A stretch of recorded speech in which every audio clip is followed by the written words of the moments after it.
Hello. Hello. काय करताय madam? कोण बोलतो रे? अरे यार, तुम्ही ओळखलंच नाही का मला? मी साहिल बोलतोय ना. कोण साहेब? आता नाही का आपण ती परवा चहाच्या टपरीवरती चहा प्यायलेला मिळून? कोण तू त्याच्या टपरीवर? मला सकाळी पण फोन आला त्याच्यावर हा? तू का फोन करतोय मला? साहिल बोलतोय मी, आठव थोडं साहिल. नाही नाही मला आठवत वगैरे नाही, काही नाहीये. कोण साहेब वगैरे माझा मित्र नाहीये, कळलं? अरे बापरे, असा अंजान बनकर काय पण करू नका राव, ओळखा आम्हाला पण. नाही नाही मी तुला ओळखतच नाहीये, तर काय ओळखू तुला? माझी ओळखच नाही साहेब मुलाशी. काय यार, असं करू नको. नाही नाही ऐकलं, तुला काहीतरी गैरसमज होता ना, माझ्या मिस्टरांना सांगे ना. अरे बापरे, मिस्टरांना नका ना सांगू राव. तुम्हाला मी समजी स्टोरी सांगण्याचा प्रयत्न करतो, ऐकून तर घ्या. अरे पण नाहीच, मी ओळखत नाही, तर तू कशाची स्टोरी सांगणार आहे माझी? ओळखतील तुम्हाला. मी तुला लहानपणीच्या जर गोष्टी सांगालो ना तर ओळखशील, आणि तुला माझं नाव सुद्धा काय आहे लगेच कळेल. कोण साहेब? नाही रे, माझा कोण वर्गात क्लासमेट पण नव्हता, काहीच नव्हतं. आणि तर माझं शिक्षण नगरला, मी 4थी पर्यंत शिकलेले. आणि कोणत्या शाळेतल्या गोष्टी सांगतो तू लहानपणीच्या वगैरे?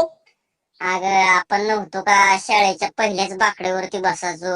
शाळा बुडवून आपण इकडे तिकडे मोकार हिंडत होतो. तुझं शेत माझ्या शेताजवळच होतं बघ, आणि आपण एका कट्टेवरती बसून गप्पा गोष्टी करत होतो. आठव थोडं. नाही रे, नाही नाही मला आठवतच नाहीये. अगं, तुझ्या नाकाला शिंबूड आला तर तुझ्या नाकाचा शिंबूड मी पुसलेला आहे. ए नाही रे, मी शेंबडी बिंबडी नव्हते काय. होतीच तू, लई शिंबडी होतीच. तू कुठून बोलतो मला ते सांग बरं. तू लई शिंबडी होतीच ग. काय नव्हते शेंबडी बिंबडी, काय नव्हते. ऐक ना, तुम्हाला परत फोन नको करू काय, मी माझ्या मिस्टरांना नंबर देईल बघ. मिस्टरांना काय द्यायची गरज नाही. मी आता माझी मुलाखत देणार असाव लवकरच, आणि तुम्ही सुद्धा आश्चर्यचकित होणार आहो. अच्छा, त्याचा विषय नाहीये, पण मी नाही ओळखत तुला. मी एखाद्या माणसाला बिना ओळखीचं कशाला बोलू? मी तुला नाही बोलणार, कळलं? परत मला फोन नाही आला पाहिजे तुझा. अगं, तो थोडी पहिली दिवस आठव. तुझा शाळेत एक मित्र होता, आपल्या जवळचा कोणतर माणूस होता. कोण रे? माझा काय मित्र वगैरे नव्हता, तुला सांगितलं ना मी. आणि सांगितलं माझा बिलकुल पण मित्र नव्हता, कळलं?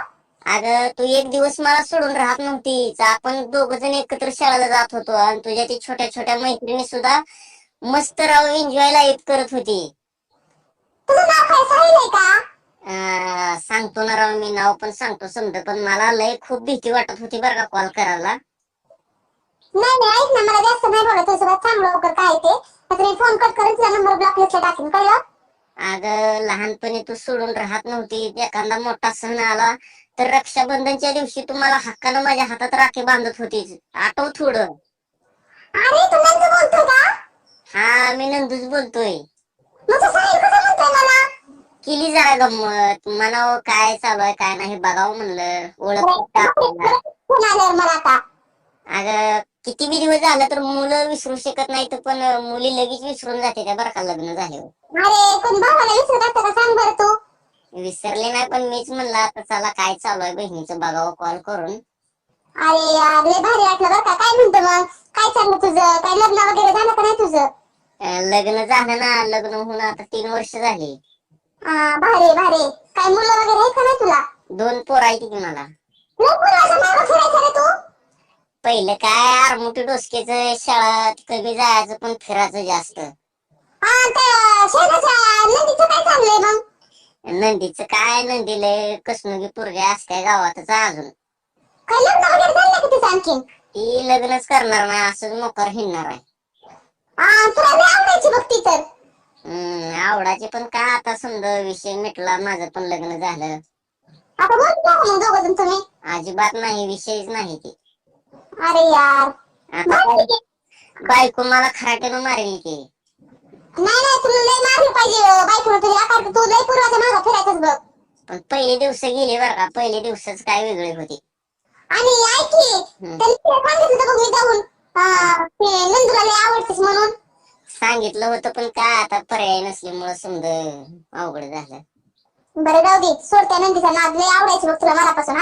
आवडाचे आता जाऊ दे, झालेलं झालं, माझं पण लग्न झालं. आता ती तिच्या कामात व्यस्त, मी माझ्या, तो तुझ्या. मग ती लग्न का करत नाही रे? काय आता तिलाच माहित बघ, तिच्या घरच्यांना आणि त्यांनाच. नाही ना, करायला पाहिजे ना लग्न, वय झालीच पण लग्नाचं आता. जाऊ दे, त्या नंदीहून काय करायचं आपल्याला, आपलं आपलं बघू. बरं चालतंय. मग आणखी काय म्हणतोय? माझं काय निवांत, पण बोलून लय भारी वाटलं बरं का. 10 वर्षानंतर फोन लावलेला आहे तुला. नाही नाही भारी वाटतं. तुला नंबर कुठून भेटला काय माहिती माझा? तुला आठवण बिटवण येत होती का नव्हती लहानपणी? येत होती ना आठवण. आणि ती हापशावर पाणी भरायचं तू माझी कळशी भरले उचलून द्यायचा बघ. किती तर वेळेस मी तुला कळशी भरून दिलेले आहे पाणी. तुला मी हात पंप सुद्धा मारू देत नव्हतो. हा तूच माहिती मी कळशी भरून देतो. आणि ह्या वेळेस दिवाळीला कावर आलं नाही गावाकडं? अरे आले नव्हते दिवाळीला, आता येणार आहे बघ, मग भेटू की आपण. जमतंय, आता लय दिवस झाला आली नाहीस तू पण दिवाळीला तिकडं तुझ्या घरी. हॅपी आहेस काय की एकदम? हा मस्त आहे बघ माझं. ऐक की दिवाळी तर गेली बघ, आता दिवाळीच्या आधी फोन केला तुझ्याकडून साडी तर घेतली असती. आणि दिली असते ना राव मी भाऊबीजेच्या दिवशी गिफ्ट म्हणून. बरं जाऊ दे, भेटू आता आपण एखाद्या दिवशी तिकडे आल्यावर. लातूरला गोलाई मध्ये वगैरे. लातूरला फिरू की मस्त आता. गोलाई मध्ये जाऊ मग शॉपिंग वगैरे करू थोडीशी. गोलाईमध्ये जाऊ आपण, गांधी चौकात जाऊ, मस्त फिरू तिकडं समजा. लय भारी आहे का लातूर मध्ये. लय आपलं लातूर नंबर 1 आहे. जगात प्रसिद्ध आहे. कसलं फॉर्म लागतं लातूरचं गाणं आपल्या. लातूर लय फेमला आपलं, विषयच नाही तिथं. भारी वाटलं बरं का मी पण. चल तेरा असू द्या, नंबर सेव्ह कर माझा तेवढा. नंदू म्हणून, नंदू फ्रेंड म्हणून नंबर सेव्ह करू का रे? कर कर कर, पण काय प्रॉब्लेम तर नाही की? नाही ना, तू कधी पण फोन कर रे, काय नाही विषय. नाहीतर दाजी उग फुकट कुठलं कोण आणि काय बचकल. सांगते त्यांना, तसं काय टेन्शन नको घेऊ तू. हा चालते. बरं बरं चालतंय, घे मग काळजी. हा ठीक आहे. हा ठेवू का रे? हा ठेव ठेव.